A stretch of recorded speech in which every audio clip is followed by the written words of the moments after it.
महर्षि दयानाथ जितनी उमंगों से ब्याह करने गए थे उतना ही हतोत्साह होकर लौटे। दीनदयाल ने खूब दिया, लेकिन वहां से जो कुछ मिला वह सब नाच तमाशे नेक चार में खर्च हो गया। बार बार अपनी भूल पर पछताते, क्यों दिखावे और तमाशे में इतने रुपए खर्च किए, इसकी जरूरत ही क्या थी। ज्यादा से ज्यादा लोग यही तो कहते, महर्षि बड़े कृपण हैं, उतना सुन लेने में क्या हानि थी। मैंने गांव वालों को तमाशा दिखाने का ठेका तो नहीं लिया था। यह सब रमानाथ का दुस्साहस है। उसी ने सारे खर्च बढ़ा बढ़ा कर मेरा दिवाला निकाल दिया। और सब तकाजे तो 10-5 दिन टल भी सकते थे, पर सर्राफ किसी तरह न मानता था। शादी के 7वें दिन उसे 1000 रुपए देने का वादा था। 7वें दिन सर्राफ आया, मगर यहाँ रुपए कहाँ थे। दयानाथ में लल्लो चप्पो की आदत ना थी, मगर आज उन्होंने उसे चकमा देने की खूब कोशिश की। किस्त बांधकर सब रुपए 6 महीने में अदा कर देने का वादा किया। फिर 3 महीने पर आए, मगर सर्राफ भी एक ही घुटा हुआ आदमी था। उसी वक्त टला जब दयानाथ ने तीसरे दिन बाकी रकम की चीजें लौटा देने का वादा किया, और यह भी उसकी सज्जनता ही थी। वह तीसरा दिन भी आ गया, और अब दयानाथ को अपनी लाज रखने का कोई उपाय ना सूझता था। कोई चलता हुआ आदमी शायद इतना व्यग्र ना होता। हीले हवाले करके महाजन को महीनों टालता रहता, लेकिन दयानाथ इस मामले में अनाड़ी थे। रामेश्वरी ने आके कहा, भोजन कब से बना ठंडा हो रहा है, खाकर तब बैठो। दयानाथ ने इस तरह गर्दन उठाई मानो सिर पर सैकड़ों मन का बोझ लदा हुआ है। बोले, तुम लोग जाकर खा लो, मुझे भूख नहीं है। रामेश्वरी, भूख क्यों नहीं है, रात भी तो कुछ नहीं खाया था। इस तरह दाना पानी छोड़ देने से महाजन के रुपए थोड़े ही अदा हो जाएंगे। दयानाथ, मैं सोचता हूँ उसे आज क्या जवाब दूंगा। मैं तो यह विवाह करके बुरा फंस गया। बहू कुछ कहने लौटा तो देगी। रामेश्वरी, बहू का हाल तो सुन चुके, फिर भी उससे ऐसी आशा रखते हो। उसकी टेक है कि जब तक चंद्रहार ना बन जाएगा कोई गहना ही ना पहनूंगी। सारे गहने संदूक में बंद कर रखे हैं, बस वही एक बिल्लौरी हार गले में डाले हुए है। बहुएं बहुत देखी, पर ऐसी बहू ना देखी थी। फिर कितना बुरा मालूम होता है कि कल की आई बहू उससे गहने छीन लिए जाएं। दयानाथ ने चिढ़कर कहा, तुम तो जले पर नमक छिड़कती हो। बुरा मालूम होता है तो लाओ 1000 निकाल कर दे दो, महाजन को दे आऊं। देती हो? बुरा मुझे खुद मालूम होता है, लेकिन उपाय क्या है? गला कैसे छूटेगा? रामेश्वरी, बेटे का ब्याह किया है या ठट्टा? शादी ब्याह में सभी कर्ज लेते हैं, तुमने कोई नई बात नहीं की। खाने पहनने के लिए कौन कर्ज लेता है?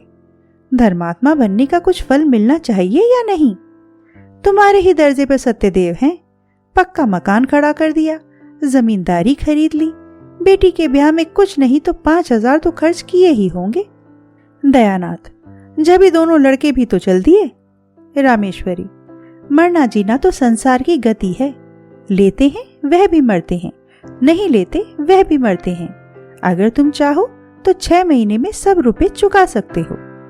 दयानाथ ने त्योरी चढ़ाकर कहा, जो बात जिंदगी भर नहीं की वह अब आखिरी वक्त नहीं कर सकता।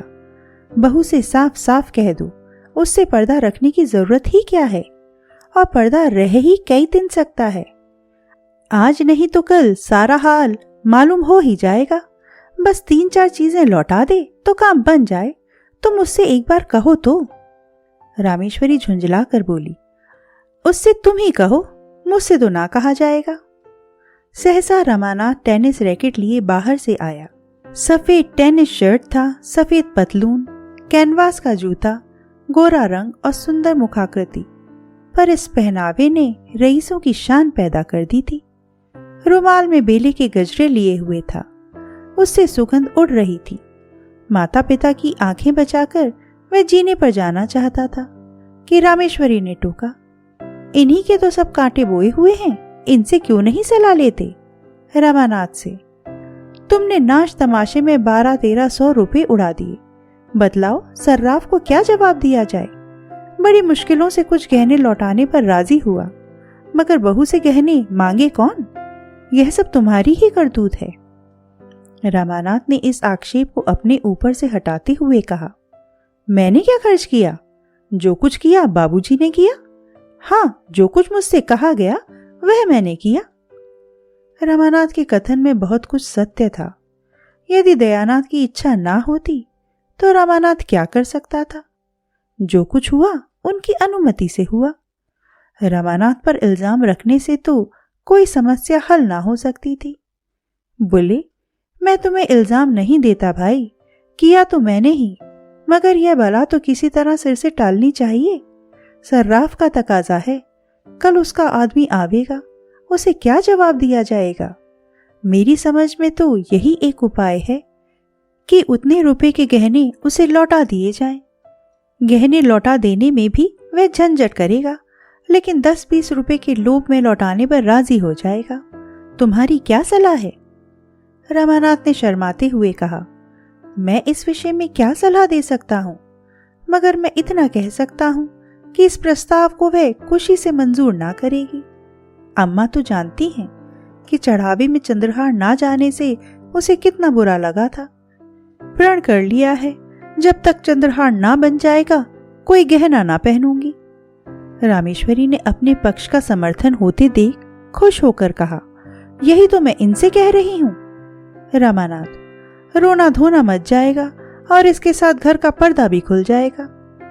दयानाथ ने माथा सिकोड़ कर कहा, उससे पर्दा रखने की जरूरत ही क्या?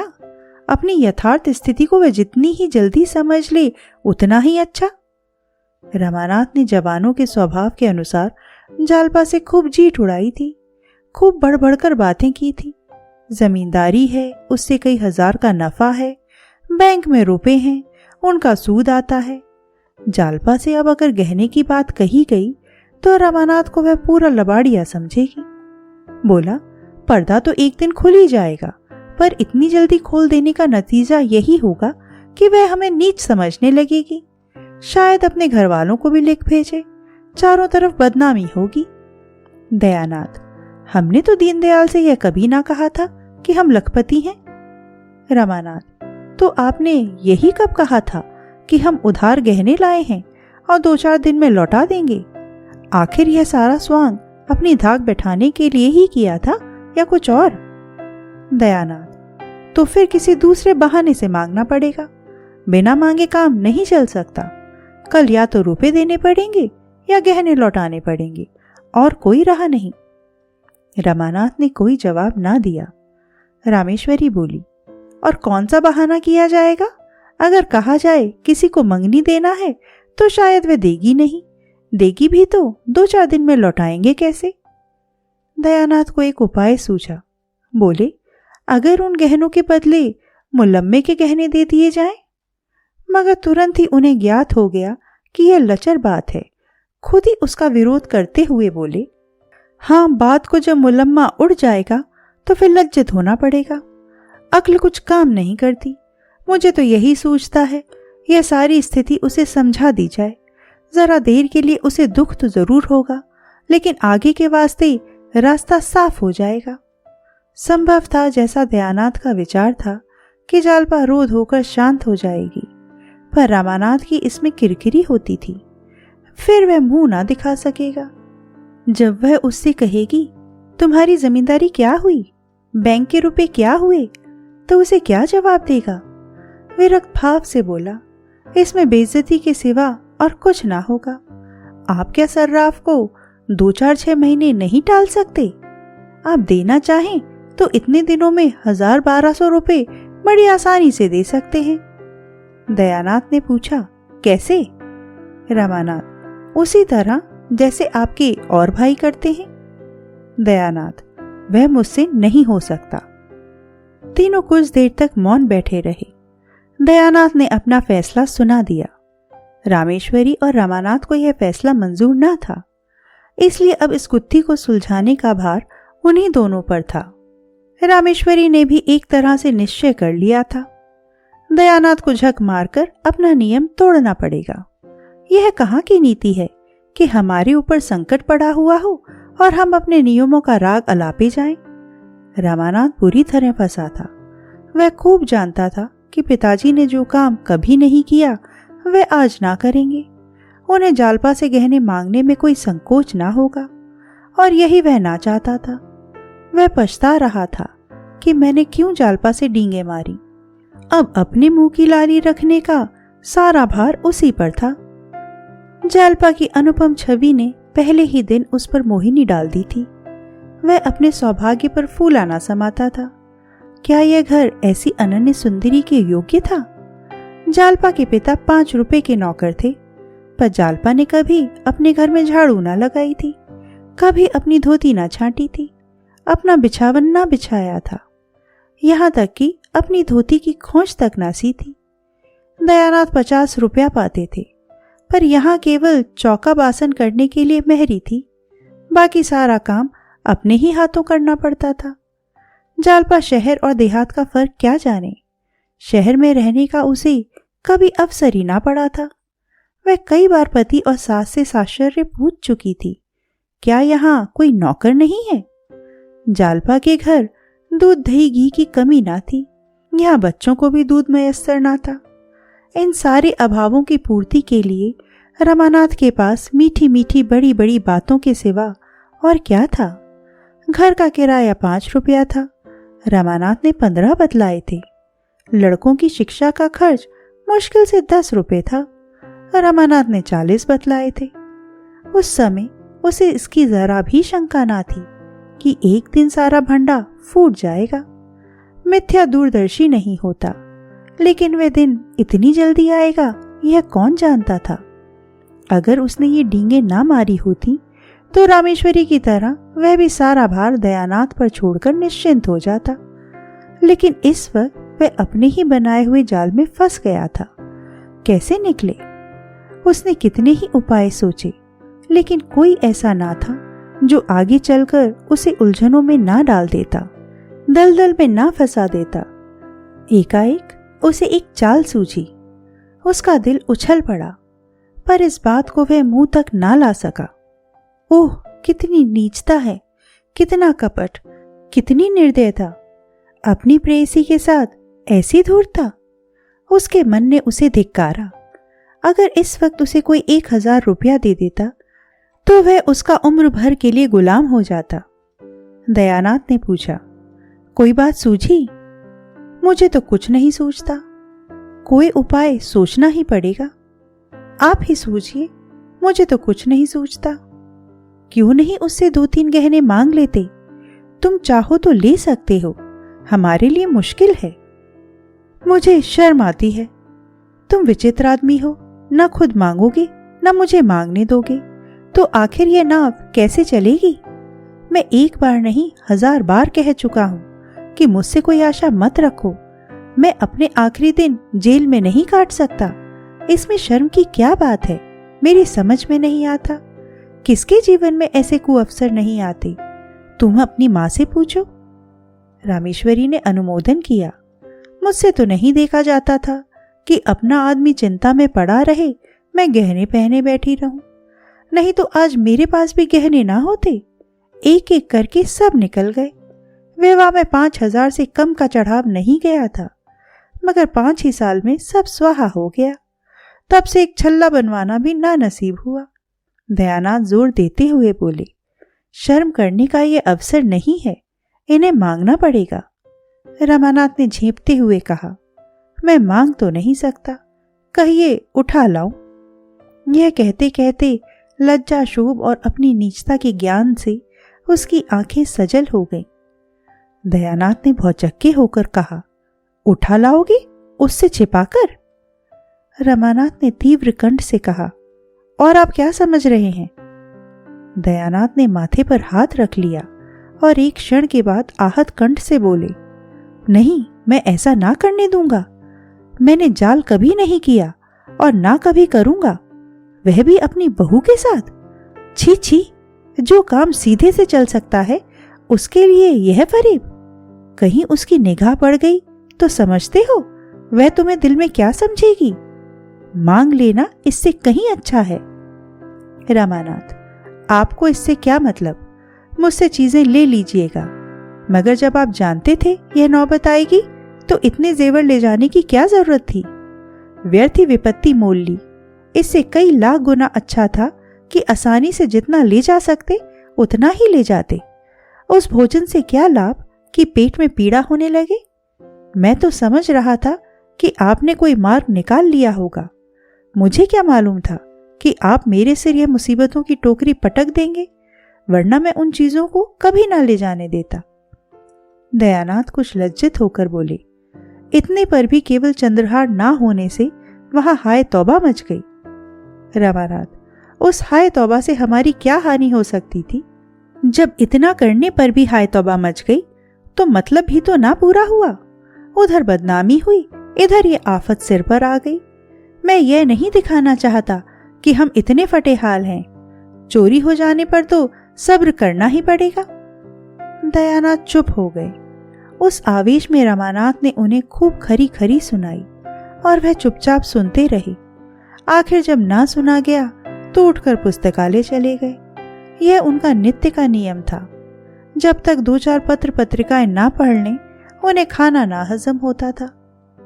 उसी सुरक्षित गड्डी में पहुंचकर घर की चिंताओं और बाधाओं से उनकी जान बचती थी। रमानाथ भी वहां से उठा, पर जालपा के पास ना जाकर अपने कमरे में गया। उसका कोई कमरा अलग तो था नहीं, एक ही मर्दाना कमरा था।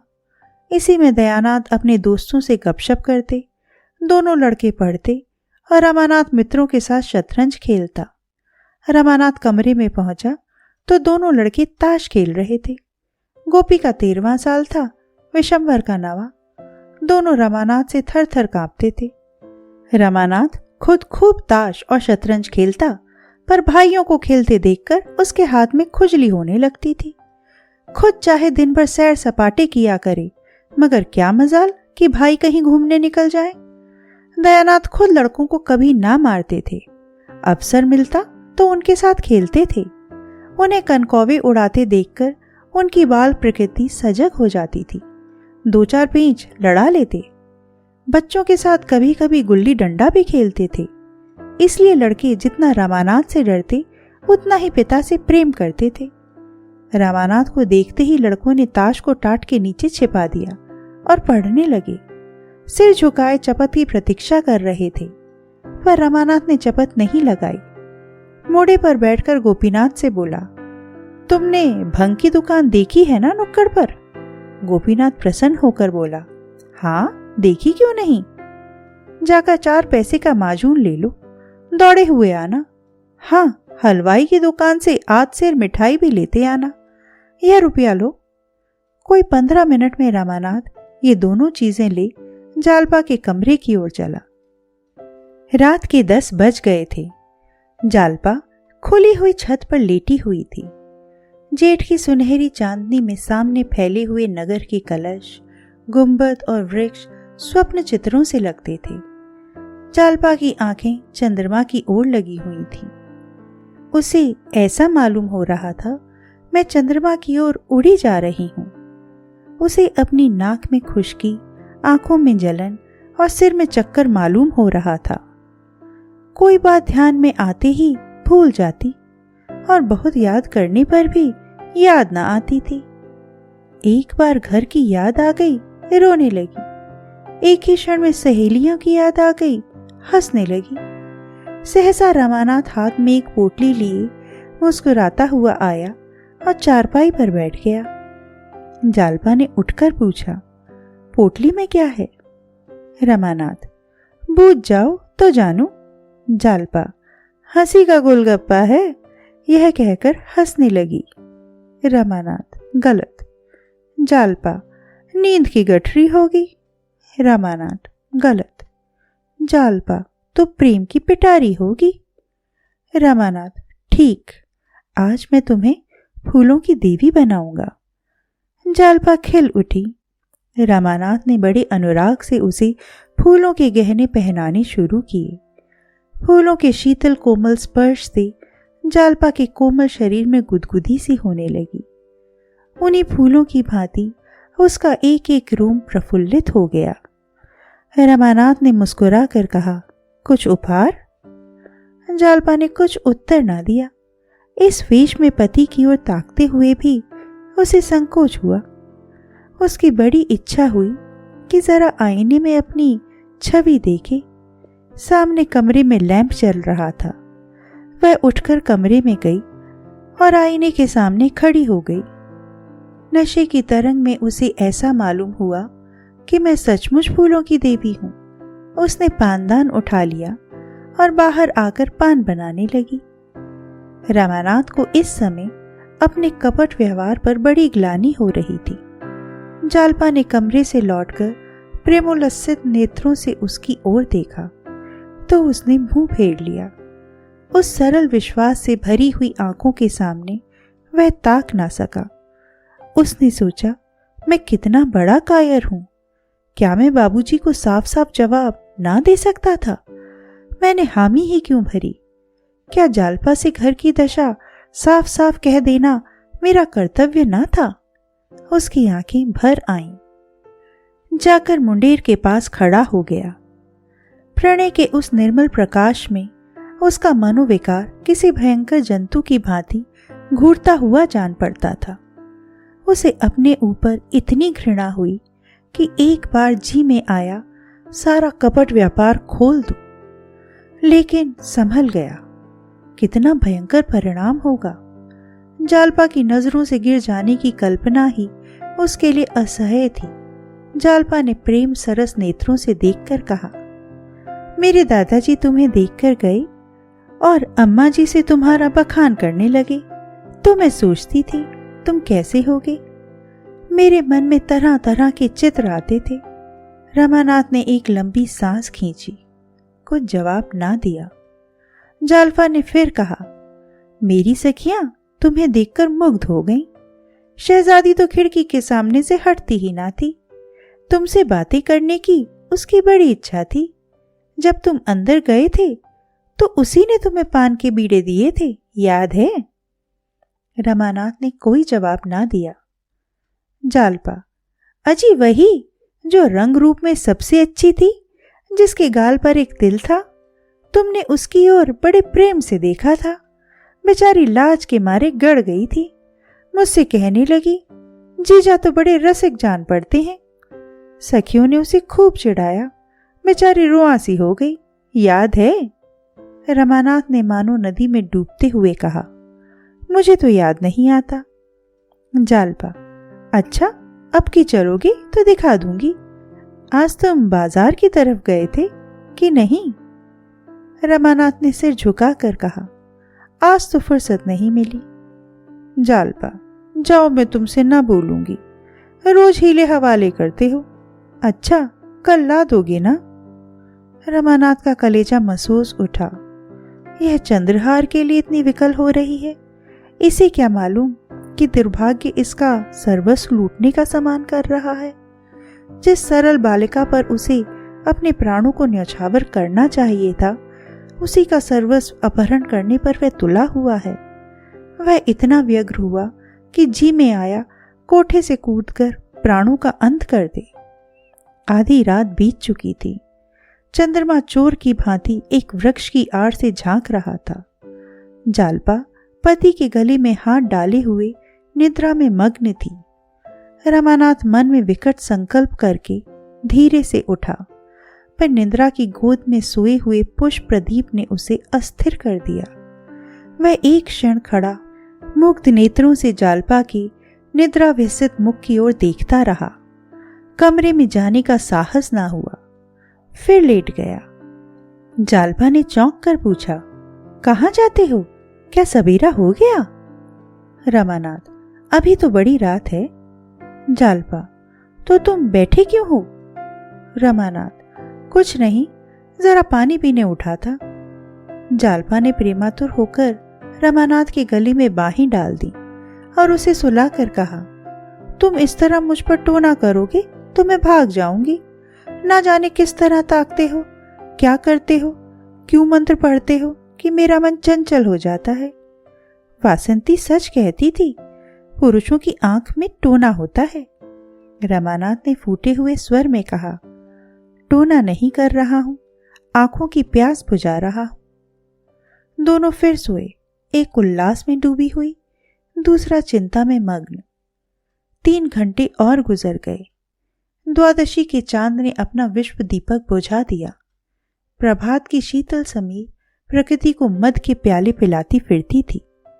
आधी रात तक जागने वाला बाजार भी सो गया। केवल रमानाथ अभी तक जाग रहा था। मन में भांति भांति के तर्क वितर्क उठने के कारण वह बार बार उठता था और फिर लेट जाता था।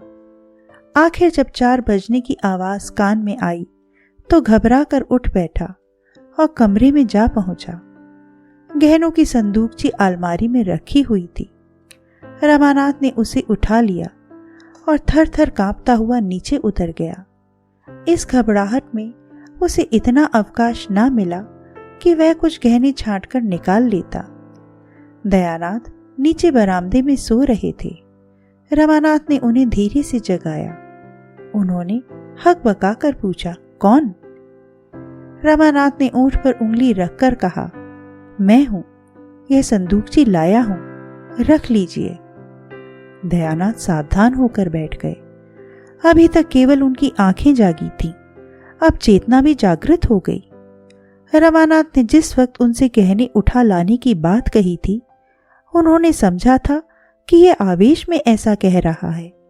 उन्हें इसका विश्वास न आया था कि रमानाथ जो कुछ कह रहा है उसे पूरा भी कर दिखाएगा। इन कमीनी चालों से वह अलग ही रहना चाहते थे। ऐसे कुत्सित कार्य में पुत्र से साठ गांठ करना उनकी अंतरात्मा को किसी तरह स्वीकार न था। पूछा, इसे क्यों उठा लाए? रमानाथ ने धृष्टता से कहा, आप ही का तो हुक्म था। दयानाथ, झूठ कहते हो। रमानाथ, तो क्या फिर रखाऊं? रमानाथ के इस प्रश्न ने दयानाथ को घोर संकट में डाल दिया। झेपते हुए बोले, अब क्या रखाओगे? कहीं देख ले तो गजब ही हो जाए। वही काम करोगे जिसमें जग हसाई हो। खड़े क्या हो, संदूकची मेरे बड़े संदूक में रखाओ और जाकर लेट रहो। कहीं जाग पड़े तो बस। बरामदे के पीछे दयानाथ का कमरा था। उसमें एक देवदार का पुराना संदूक रखा था। रमानाथ ने संदूकची उसके अंदर रख दी और बड़ी फुर्ती से ऊपर चला गया। छत पर पहुंचकर उसने आहट ली। जालपा पिछले पहर की सुखद निद्रा में मग्न थी। रमानाथ जो ही चारपाई पर बैठा, जालपा चौंक पड़ी और उससे चिमट गई। रमानाथ ने पूछा, क्या है, तुम चौंक क्यों पड़ी? जालपा ने इधर उधर प्रसन्न नेत्रों से ताक कर कहा, कुछ नहीं, एक स्वप्न देख रही थी।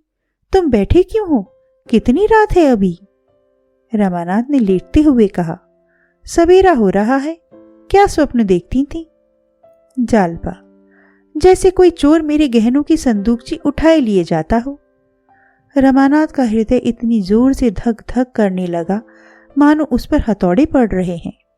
खून सर्द हो गया, परंतु संदेह हुआ, कहीं इसने मुझे देख तो नहीं लिया। वह जोर से चिल्ला पड़ा, चोर चोर।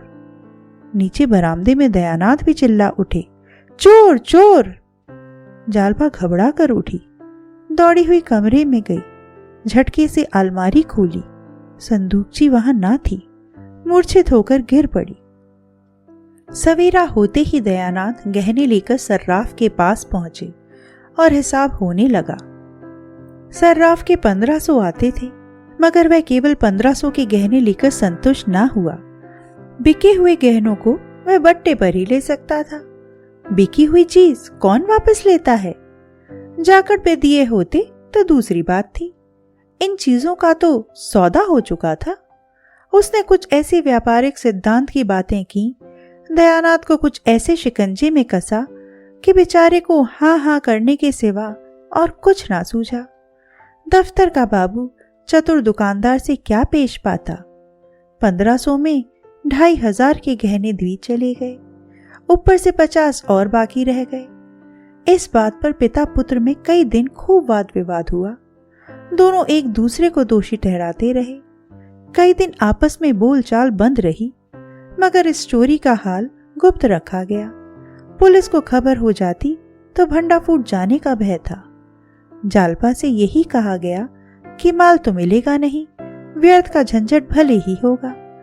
जालपा ने भी सोचा, जब माल ही ना मिलेगा तो रपट व्यर्थ क्यों की जाए। जालपा को गहनों से जितना प्रेम था उतना कदाचित संसार की किसी और वस्तु से ना था, और उसमें आश्चर्य की कौन सी बात थी। जब वह 3 वर्ष की अभूत बालिका थी, उस वक्त उसके लिए सोने के चूड़े बनवाए गए थे। दादी जब उसे गोद में खिलाने लगती तो गहनों की ही चर्चा करती। तेरा दूल्हा तेरे लिए बड़े सुंदर गहने लाएगा, ठुमक ठुमक चलेगी। जालपा पूछती, चांदी के होंगे कि सोने के दादी जी? दादी कहती, सोने के होंगे बेटी, चांदी के क्यों लाएगा? चांदी के लाए तो तुम उठाकर उसके मुंह पर पटक देना। मान की छेड़ कर कहती, चांदी के तो लाएगा ही, सोने के उसे कहाँ मिल जाते हैं। जालपा रोने लगती। इस पर बूढ़ी दादी, मानकी, घर की मेहरियां, पड़ोसिने और दीनदयाल सब हंसते। उन लोगों के लिए यह विनोद का आशीष भंडार था। बालिका जब जरा और बड़ी हुई तो गुड़ियों के ब्याह करने लगी। लड़के की ओर से चढ़ावे जाते, दुल्हन को गहने पहनाती, डोली में बैठाकर विदा करती। कभी कभी दुल्हन गुड़िया अपने गुड्डे दूल्हे से गहनों के लिए मान करती। गुड्डा बेचारा कहीं ना कहीं से गहने लाकर स्त्री को प्रसन्न करता था। उन्हीं दिनों बिसाती ने उसे यह चंद्रहार दिया जो अब तक उसके पास सुरक्षित था। जरा और बड़ी हुई तो बड़ी बूढ़ियों में बैठकर गहनों की बातें सुनने लगी। महिलाओं के उस छोटे से संसार में इसके सिवा और कोई चर्चा ही ना थी। किसने कौन कौन गहने बनवाए, कितने दाम लगे, ठोस हैं या पोले, जड़ाऊ हैं या सादे, किस लड़की के विवाह में कितने गहने आए, इन्हीं महत्वपूर्ण विषयों पर नित्य आलोचना प्रत्यालोचना, टीका टिप्पणी होती रहती थी। कोई दूसरा विषय इतना रोचक, इतना ग्राह्य हो ही ना सकता था। इस आभूषण मंडित संसार से पली हुई जालपा का ये आभूषण प्रेम स्वाभाविक ही था। महीने भर से ऊपर हो गया, उसकी दशा ज्यों की त्यों है। ना कुछ खाती पीती है, ना किसी से हंसती बोलती है। खाट पर पड़ी हुई शून्य नेत्रों से शून्याकाश की ओर देखती रहती है। सारा घर समझा कर हार गया, पड़ोसी ने समझा कर हार गई, दीनदयाल आकर समझा गए, पर जालपा ने रोक शैया ना छोड़ी। उसे अब घर में किसी पर विश्वास नहीं है, यहाँ तक कि रमानाथ से भी उदासीन रहती है। वह समझती है सारा घर मेरी उपेक्षा कर रहा है, सबके सब मेरे प्राण के ग्राहक हो रहे हैं। जब इनके पास इतना धन है तो फिर मेरे गहने क्यों नहीं बनवाते? जिससे हम सबसे अधिक स्नेह रखते हैं उसी पर सबसे अधिक रोष भी करते हैं। जालपा को सबसे अधिक क्रोध रमानाथ पर था। अगर ये अपने माता पिता से जोर देकर कहते तो कोई इनकी बात न टाल सकता, पर यह कुछ कहें भी, इनके मुंह में तो दही जमा हुआ है। मुझसे प्रेम होता तो यूं निश्चिंत ना बैठे रहते। जब तक सारी चीजें ना बनवा लेते रात को नींद ना आती। मुंह देखे की मोहब्बत है, माँ बाप से कैसे कहें? जाएंगे तो अपनी ही ओर, मैं कौन हूं? वह रमानाथ से केवल खिंची ही ना रहती थी, वह भी कुछ पूछता तो 2-4 जली कटी सुना देती। बेचारा अपना सा मुंह लेकर रह जाता। गरीब अपनी ही लगाई हुई आग में जला जाता था। अगर वह जानता कि उन डींगों का यह फल होगा तो वह जबान पर मुहर लगा लेता।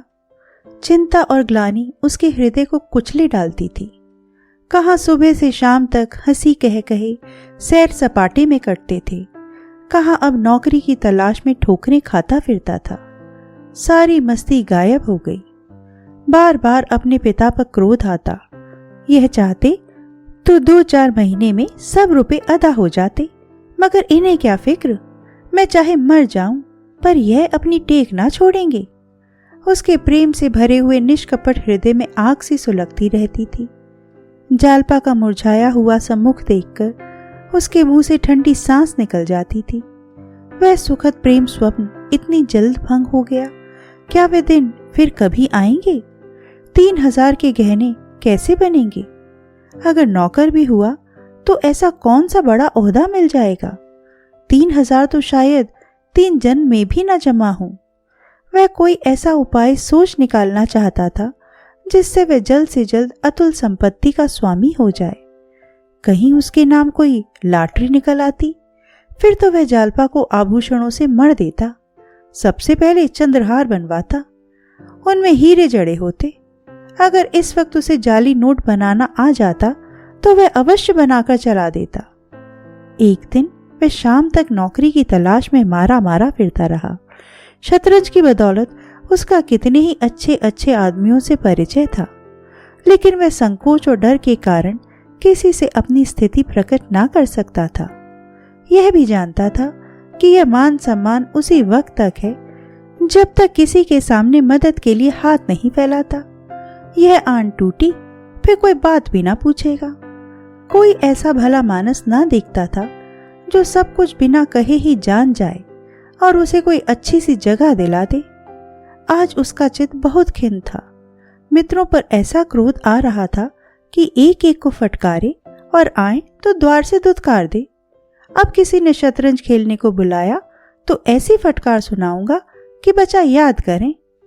मगर वह जरा गौर करता तो उसे मालूम हो जाता कि इस विषय में मित्रों का उतना दोष ना था जितना खुद उसका। कोई ऐसा मित्र ना था जिससे उसने बढ़ बढ़कर बातें ना की हों। यही उसकी आदत थी। घर की असली दशा को वह सदैव बदनामी की तरह छिपाता रहता, और यह उसी का फल था कि इतने मित्रों के होते हुए भी वह बेकार था। वह किसी से अपनी मनोव्यथा ना कह सकता था, और मनोव्यथा सांस की भांति अंदर घुटकर असह्य हो जाती है। घर में आकर मुंह लटकाए हुए बैठ गया। रामेश्वरी ने पानी लाकर रख दिया और पूछा, आज तुम दिन भर कहाँ रहे? लो हाथ मुंह धो डालो। रमानाथ ने लोटा उठाया ही था कि जालपा ने आकर उग्र भाव से कहा, मुझे मेरे घर पहुंचा दो इसी वक्त। रमानाथ ने लोटा रख दिया और उसकी ओर इस तरह ताकने लगा मानो उसकी बात समझ में ना आई हो। रामेश्वरी बोली, भला इस तरह कहीं बहू बेटियां विदा होती हैं? कैसी बात कहती हो बहू? जालपा, मैं उन बहू बेटियों में नहीं हूं। मेरा जिस वक्त जी चाहेगा जाऊंगी, जिस वक्त जी चाहेगा आऊंगी। मुझे किसी का डर नहीं है। जब यहाँ कोई मेरी बात नहीं पूछता तो मैं भी किसी को अपना नहीं समझती। सारा दिन अनाथों की तरह पड़ी रहती हूँ, कोई झांकता तक नहीं। मैं चिड़िया नहीं हूँ जिसका पिंजड़ा दाना पानी रखकर बंद कर दिया जाए। मैं भी आदमी हूँ। अब इस घर में मैं क्षण भर ना रुकूंगी। अगर कोई मुझे भेजने ना जाएगा तो अकेली चली जाऊंगी। राह में कोई भेड़िया नहीं बैठा है जो मुझे उठा ले जाएगा, और उठा भी ले जाए तो क्या गम, यहाँ कौन सा सुख भोग रही हूँ। रमानाथ ने सावधान होकर कहा, आखिर कुछ मालूम भी तो हो, क्या बात हुई? जालपा, बात कुछ नहीं हुई। अपना जी है, यहाँ नहीं रहना चाहती। रमानाथ, भला इस तरह जाओगी तो तुम्हारे घर वाले क्या कहेंगे? कुछ यह भी सोचो। जालपा, यह सब सोच चुकी हूँ और ज्यादा नहीं सोचना चाहती। मैं जाकर अपने कपड़े बांधती हूँ और इसी गाड़ी से जाऊंगी।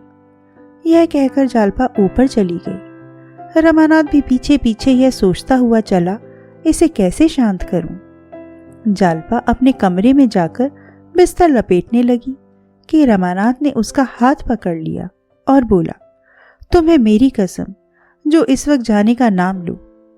जालपा ने त्योरी चढ़ाकर कहा, तुम्हारी कसम की हमें कुछ परवाह नहीं है। उसने अपना हाथ छुड़ा लिया और फिर बिछावन लपेटने लगी। रमानाथ खिसियाना सा होकर एक किनारे खड़ा हो गया। जालपा ने बिस्तर बंद से बिस्तरे को बांधा और फिर अपने संदूक बंद करने लगी, मगर अब उसमें वह पहली सी तत्परता ना थी। बार बार संदूक बंद करती और खोलती। वर्षा बंद हो चुकी थी, केवल छत पर रुका हुआ पानी टपक रहा था। आखिर वह उसी बिस्तर के बंडल पर बैठ गई और बोली, तुमने मुझे कसम क्यों दिलाई? रमानाथ के हृदय में आशा की गुदगुदी हुई। बोला, इसके सिवा मेरे पास तुम्हें रोकने का और क्या साधन था? जालपा, क्या तुम चाहते हो कि मैं यहीं घुट घुट कर मर जाऊं? रमानाथ, तुम ऐसे मनहूस शब्द क्यों मुंह से निकालती हो? मैं तो चलने को तैयार हूं। ना मानोगी तो पहुंचाना ही पड़ेगा। जाओ, मेरा ईश्वर मालिक है, मगर कम से कम बाबूजी और अम्मा से पूछ लो। बुझती हुई आग में तेल पड़ गया। जालपा तड़प कर बोली, वह मेरे कौन होते हैं जो उनसे पूछूं? रमानाथ, कोई नहीं होते। जालपा, कोई नहीं। अगर कोई होते तो मुझे यूं ना छोड़ देते। रुपए रखते हुए कोई अपने प्रियजनों का कष्ट नहीं देख सकता। ये लोग क्या मेरे आंसू ना पहुंच सकते थे? मैं दिन के दिन यहाँ पड़ी रहती हूँ, कोई झूठों भी पूछता है। मोहल्ले की स्त्रियां मिलने आती हैं, कैसे मिलूं? यह सूरत तो मुझसे नहीं दिखाई जाती। ना कहीं आना ना जाना, ना किसी से बात ना चीत। ऐसे कोई कई दिन रह सकता है? मुझे इन लोगों से अब कोई आशा नहीं रही। आखिर 2 लड़के और भी तो हैं, उनके लिए भी कुछ जोड़ेंगे कि तुम ही को दे दें? रमानाथ को बड़ी बड़ी बातें करने का फिर अवसर मिला। वह खुश था कि इतने दिनों के बाद आज उसे प्रसन्न करने का मौका तो मिला। बोला, प्रिय, तुम्हारा ख्याल बहुत ठीक है। जरूर यही बात है, नहीं तो 2,500-3 हजार उनके लिए क्या बड़ी बात थी। 25,000 बैंक में जमा है। दफ्तर तो केवल दिल बहलाने जाते हैं। जालपा, मगर है मक्खी चूस पल्ले से रेके।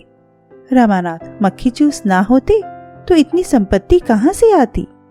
जालपा, मुझे तो किसी की परवाह नहीं है जी। हमारे घर किस बात की कमी है?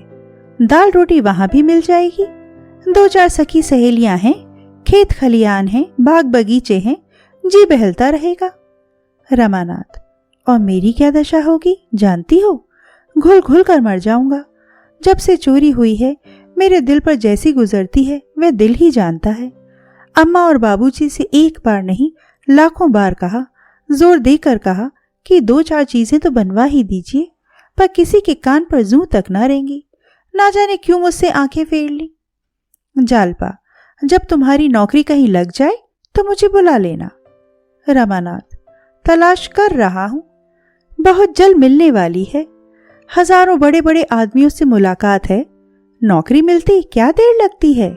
हाँ, जरा अच्छी जगह चाहता हूं। जालपा, मैं इन लोगों का रुख समझती हूं। मैं भी यहां अब दावे के साथ रहूंगी। क्यों, किसी से नौकरी के लिए कहते क्यों नहीं? रमानाथ, शर्म आती है किसी से कहते हुए।